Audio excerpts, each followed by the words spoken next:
నమస్తే, welcome to burning topic. నేను సింధు. రాష్ట్రీయ స్వయం సేవక్ సంఘ్ సంఘ చాలక్ మోహన్ భాగవత్ ఒక కొత్త చర్చకు తెరలేపారు. ప్రతి భారతీయ కుటుంబం కనీసం 3 పిల్లలను కనాలని పిలుపునిచ్చారు. జనాభా పెరుగుదల అవసరమని, లేకపోతే సమాజం అంతరించిపోతుందని ఆందోళన వ్యక్తం చేశారు.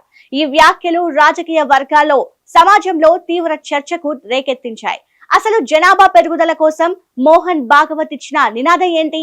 ఎందుకు ఆయన జనాభా తగ్గుదలపై ఆందోళన వ్యక్తం చేస్తున్నారు? జనాభా తగ్గిపోతే ఎదురయ్యే సమస్యలు ఏంటి?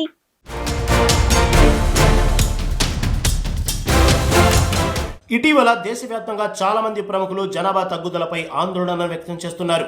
ఈ వరుసలో ఆర్ఎస్ఎస్ చీఫ్ మోహన్ భాగవత్ కూడా ఉన్నారు. మోహన్ భాగవత్ నాగ్పూర్లో జనాభా సంతులనం గురించి మాట్లాడుతూ ప్రతి భారతీయ కుటుంబం కనీసం 3 పిల్లలను కనాలని సూచించారు. దీనికోసం హమ్ దో హమారే తీన్ అనే నినాదాన్ని ఫాలో కావాలన్నారు. ఒక సమాజంలో ఫెర్టిలిటీ రేటు 2.1 కంటే తక్కువగా ఉంటే ఆ సమాజం క్రమంగా అంతరించిపోయే ప్రమాదం ఉంది. 0.1 అనేది పిల్లవాడు కాదు, కాబట్టి కుటుంబానికి 3 పిల్లలు తప్పనిసరిని మోహన్ భాగవత్ గుణిత లాజిక్తో వివరించారు.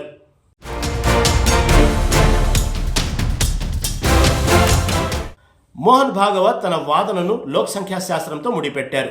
ఫెర్టిలిటీ రేటు 2.1 కంటే తక్కువగా ఉన్న పలు దేశాలు వాటికవే త్వరలో అంతరించిపోయాయని హెచ్చరించారు. చరిత్రలో ఎన్నో భాషలు, సంస్కృతులు జనాభా తగ్గడం వల్ల కనుమరుగైన ఉదాహరణలను ఆయన గుర్తు చేశారు.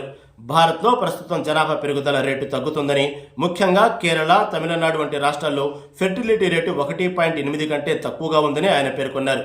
ఈ ధోరణి కొనసాగితే భవిష్యత్తులో దేశ జనాభా సంతులనం దెబ్బతినవచ్చని, ఆర్థిక, సామాజిక వ్యవస్థలు కుదేలవుతాయని ఆయన ఆందోళన వ్యక్తం చేశారు.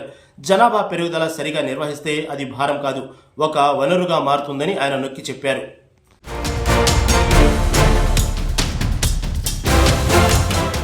మోహన్ భాగవత్ జనాభా పెరుగుదల కుటుంబ వ్యవస్థకు కూడా ఉపయోగమన్నారు. 3 పిల్లలున్న కుటుంబాల్లో పిల్లలు ఇతరులతో సామాజిక సంబంధాలను అభివృద్ధి చేసుకోవడం నేర్చుకుంటారని తెలిపారు.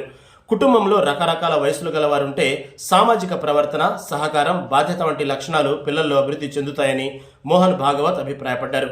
ఒకే పిల్లవాడు లేదా 2 పిల్లలున్న కుటుంబాల కంటే 3 పిల్లలున్న కుటుంబాలు సామాజిక బంధాలను, విలువలను మరింత బలంగా ఉంటాయన్నారు.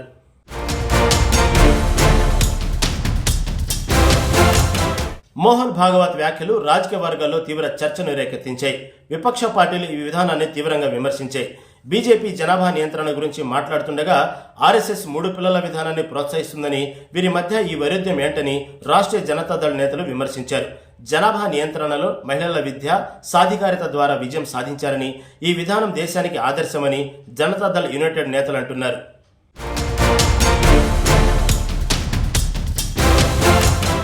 మోహన్ భాగవత్ జనాభా సమస్యపై గతంలో కూడా పలు సందర్భాల్లో మాట్లాడారు. 2022లో జనాభా అసమతుల్యత ప్రమాదాన్ని హెచ్చరించారు.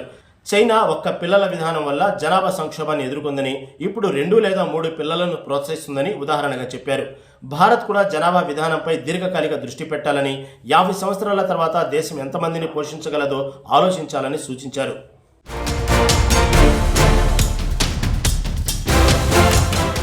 భారత్లో జనాభా పెరుగుదల రేటు తగ్గుతుందని national family health survey 5 data స్పష్టం చేస్తుంది. ప్రస్తుతం దేశ ఫెర్టిలిటీ రేటు 2.0 దగ్గర ఉంది. ఇది రీప్లేస్మెంట్ లెవెల్ కంటే తక్కువ. కేరళ, తమిళనాడు వంటి రాష్ట్రాల్లో ఈ రేటు 1.8 లేదా అంతకంటే తక్కువగా ఉంది. పట్టణ ప్రాంతాల్లో యువ జంటలు 1 పిల్లవాడిని కూడా కనడానికి సంకోచిస్తున్నారని భాగవత్ గమనించారు. ఆర్థిక ఒత్తిళ్లు, జీవనశైలి మార్పులు, విద్య, ఉద్యోగ అవకాశాలు వంటివి కుటుంబ పరిమాణాన్ని తగ్గిస్తున్నాయని ఆయన అభిప్రాయపడ్డారు.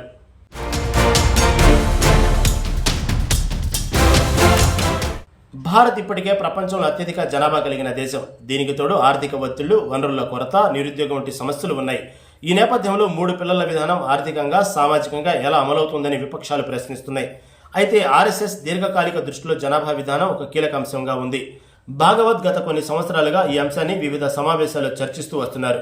జనాభాను సరైన రీతిలో ఉపయోగిస్తే అది దేశానికి ఒక వనరుగా మారుతుందని, కానీ నియంత్రణ అతిగా ఉంటే డెమోగ్రాఫిక్ డివిడెండ్ కోల్పోతామని ఆయన హెచ్చరిస్తున్నారు.